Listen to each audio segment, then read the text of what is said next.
Hello, my friends. It's Matthew Street. Welcome to my channel. As always, I truly appreciate you being here. And folks, well, it's only been about a year or so, but I did a video about this band, the Electric Light Orchestra, ELO, one of my favorite bands of all time. Folks, if I had to put a band in my top 10 along with the Beatles and the Kinks and Cheap Trick and so many other bands I love, ELO has always been in my top 10 in musical artists. I just love them, and I have since I was a very, very young teenager. It all started for me way back in 1974, and I'm going to talk about that in a minute. But I just want to say the reason I'm doing another ELO video, I talked about them about a year ago. You can go back and check out that video, is because I realized that I have 2 or 3 brand new ELO items I didn't have before, and they were sitting around, and I was cleaning up things down here, and I said, oh, I should show the people this ELO stuff I have and do a little quick ELO video. So there you go. But Reader's Digest version, ELO for me goes back to 1974. Now, back in those days, I was 12 going on 13 in 74, and I was into AM pop hits, top 40. You know, I was also into the power pop, the Beatles and British Invasion and all that. But AM top 40, those were that was my big draw. I listened to radio all the time. So I was into all those top 40 singles from back in the day. And at the time, ELO had great albums out. And at that time, they had an album called El Dorado out in 1974. But this didn't come to me until a little later on. I was into singles at the time on the radio. So Can't Get It Out of My Head was the big single on here. And I loved it. Loved that song. And then you had their album a year later called Face the Music in 1975, and the big single on here was Evil Woman. And so I was into that, and I had the 45. So ELO were a singles band to me at the time, although I love these albums today, El Dorado and Face the Music. So the band was just, I love them. One of my favorite musical acts of the 70s, loved ELO. Well, you know, this isn't an ELO tutorial, so I'm not here to show New World Record in every successive album and all that. I'm just here to say that a couple of years later, they came out with this album. They were doing a massive, massive major tour around the United States for Out of the Blue. 1977, this album came out. Absolutely love this album. It's one of my favorite albums of all time.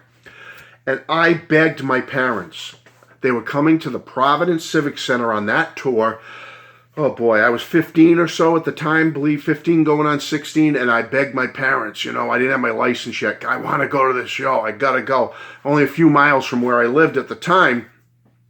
And so a close friend of my mother, who was like an aunt to me, even though she wasn't officially an aunt, her son, who was a friend of mine, like a cousin, even though not a real cousin, he liked ELO too. And bless their hearts, they got us 2 tickets to go see the Out of the Blue tour at the Providence Civic Center.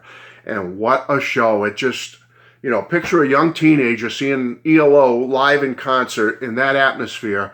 It just blew me away, and it just cemented for me that I love this band. I will always love this band. And folks, I've never looked back. I've been a fan ever since. That show knocked my socks off. Well, you know, ELO put out more albums over the years, and then in 1986, they put out Balance of Power, which was kind of the final album of their first major run at the time. And then many years went by, and it wasn't until 2000 when Jeff got together and did another Electric Light Orchestra album called Zoom. And I don't know what happened then. I read all kinds of things that he was going to tour this album back in 2000, and there was a lack of interest, which sounds crazy to me, but that's what I heard, is that tickets went on sale to certain venues and they didn't sell well or something. I don't know if there was that legacy yet for ELO, that people were interested in really going to the shows. I don't know. Someone correct me if I'm wrong. But he never toured on Zoom, which came out in 2000, all those 14 or so years later since Balance of Power. So I never got to see ELO again live, and many, many decades went by and years. And then finally there was a resurgence for ELO. It's been about the last 10 or 12 years or so. But back in 2012, a documentary was put out called Mr. Blue Sky, the story of Jeff Lynne and ELO. And it just did really well. And it is now part of this package called Live in Hyde Park.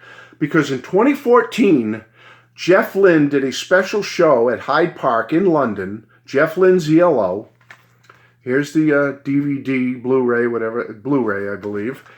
Great, fantastic show. I can't really get this open, but anyway, you get the picture.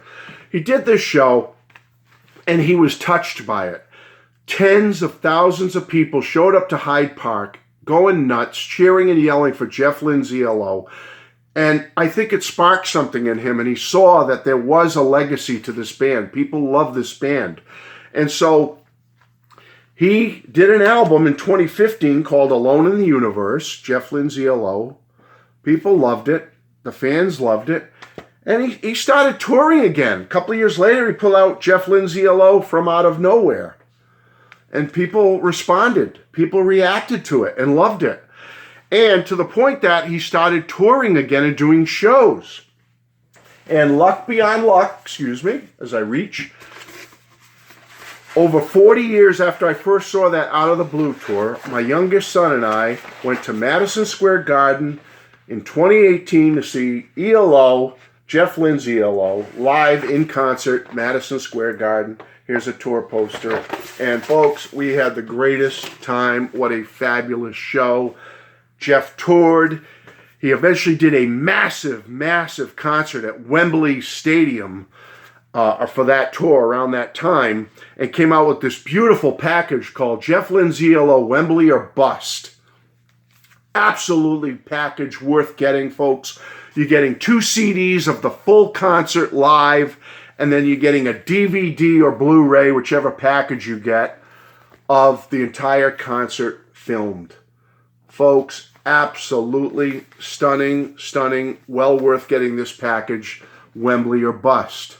Now, you might be saying, well, Matt, and I've had this since it came out too, I love it. Matt, what's the new stuff you got? Well, Genesis books last year, but I just finally got it. And folks, you can get this thing, this Jeff Lynns ELO Wembley or Bust book from Genesis Publications for like around $30. And you know Genesis books, they do it all, folks. They do it right. This is so well made. Heavy stock, beautiful book. It's worth far more than $30 to me. There was a special limited edition when it first came out with Jeff's signature on it, which cost a fortune at the time. I couldn't get that. And then there was a leather-bound edition, which was quite expensive. I went with your standard Genesis Publications edition. Like I said, it's only around $30. You can get it at Amazon, other outlets. It's all about the planning and all the activity that went into leading up to this big show at Wembley Stadium. Fabulous pics. Jeff shares and reflects, tells stories about the band and about leading up to the show and how much it meant to him, how much the fans responded to ELO again, and how he was just so touched by it. He reflects on his entire career. And like I said, the show, there's hundreds of photos in here. It's an absolutely beautiful book. And like I said, folks, for only, $30, you cannot beat it. I love this thing. I can't even go through every page with you, but Jeff gives little passages and shows wonderful pictures and layout of the stage and how they built the spaceship for the big stadium show, how it was constructed, what went into the design of it. And I'm just, show you a few pictures here, folks, but it doesn't even do it justice. It doesn't even do it justice. I'm just going to try to get a few pictures for you. The rehearsals, pictures of them getting ready for the show, the band. Oh, I apologize. I wish I could show so much more of it.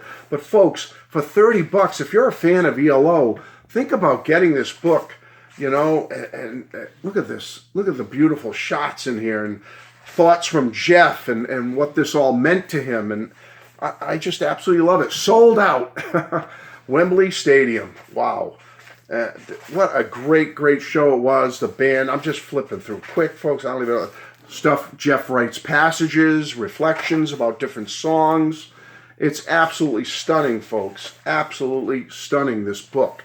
I'm flipping through. You don't understand how many pages I'm skipping that I wish I could show you. It's too massive. It's too much to it. Okay, so think about getting that if you like ELO. So that was something I got fairly recently. It's been out since 2021, and I just got it a little while ago, and I'm so happy I have it. But last but not least, what sparked me to do this video was I was in Walmart just last week, and they had a sale. Not one of their 50% off sales, but the one I went to had a sale where you could get vinyl albums for some percentage marked down. So folks, I saw this and I'd passed it over before because regularly it goes for 27 bucks, which is still in and of itself a good price. But a beautiful vinyl copy of the album, The Very Best of Electric Light Orchestra All Over the World. Double vinyl set. All right, now originally this came out in 2005. It went 5 times platinum in the UK. It did pretty well here in the United States. There was also a volume 2 of this called Ticket to the Moon, Best of ELO, Ticket to the Moon, which I don't have yet, but I don't know if that's available on vinyl. This is the one that I picked up because it's available on vinyl. It's got all the hits. Look at this thing. It's absolutely wonderful. Open up the gatefold for you. A beautiful gatefold. The cover actually reminds me of Out of the Blue a little bit. It's well done. Beautifully done. Then you get a nice insert where Jeff talks about the band and the music and what it means to him with a beautiful picture on the back of this insert. But let me show you the vinyl. That was one of the draws for me, is that the vinyl is just absolutely stunning. It's on red and white vinyl.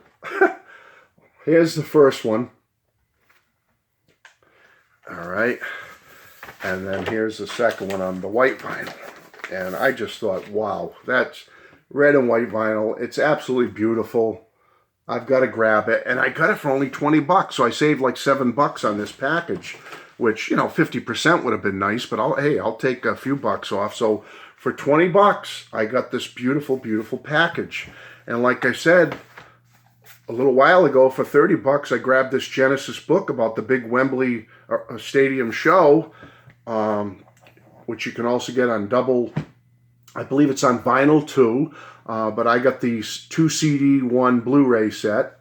And folks, it's absolutely beautiful. And show you some of the songs they played on that tour. It's pretty much the same set list my son and I saw at Madison Square Garden later on the tour. But folks, I just wanted to show you this stuff I have. Like I said, it's been sitting around a little bit, some new stuff and some older stuff. Talking a little bit about the band because I love Electric Light Orchestra. Jeff, I don't care if they're called ELO or Jeff Lynns ELO. Jeff Lynns a genius. He's a musical genius, and I will always love this band and love Jeff Lynne for what he's created. So I just wanted to get your thoughts. Do you like ELO? Are you into it? Do you think you might get some of these things? Do you have some of these things? I'd really love to hear what you think, folks. Jeff Lynns ELO, still going strong. And you know what? I'll always be a fan. Take care, folks. Thanks for being here. Bye-bye.